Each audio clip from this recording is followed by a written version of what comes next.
अस्सलाम वालेकुम फ्रेंड, कैसे हो? उम्मीद करता हूँ ठीक ठाक होंगे। आज एक और नई वीडियो के साथ आपकी खिदमत में हाजिर हूँ। मेरे भाई आजकल गोला कबूतरबाजी के पर पिटाई का टाइम आ गया है। कबूतरों को किसी ने काटा हुआ, किसी ने उनको पर खींचे हुए ताकि बाजी की तैयारी कर सके। तो मेरे भाई आपसे मैं गुजारिश कर रहा हूँ, आप मैं नुस्खा बताने जा रहा हूँ। बहुत ही सस्ता और आसान नुस्खा है मेरे भाई। आप जब उनको कैच करते हैं या उनको और भी जब पर खींचते हैं तो उनको आप जो है ना, अपने उनके गर्मी होती है, गर्मी की वजह से दाना लग जाते हैं, उनका दाना नहीं खाते, पानी लग जाता है। तो आप जो है ना ऐसा करना है, आपने आपने सादा पानी में इतना सा आपने काला नमक ले लेना है।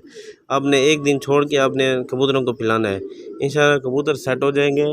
देखिए मेरे भाई, ये इसमें आपने डाल देना पानी में काला नमक, वही उसको आपने कबूतरों को पानी पिलाना है। एक दिन छोड़ के आपने कबूतरों को पानी पिलाना है तो दाना भी खाएंगे और गर्मी का मौसम है, उनका मुंह वगैरह भी नहीं आएगा, तो पार भी वगैरह अच्छे से निकालेंगे। आप जो भी पहले भी मैंने वीडियो बनाई है उसकी तैयारी के लिए, जो सरसों का तेल बनाया जाता है तो वो मेरे भाई वो भी इस्तेमाल करें, इंशाल्लाह बहुत ही फ़ायदा होगा।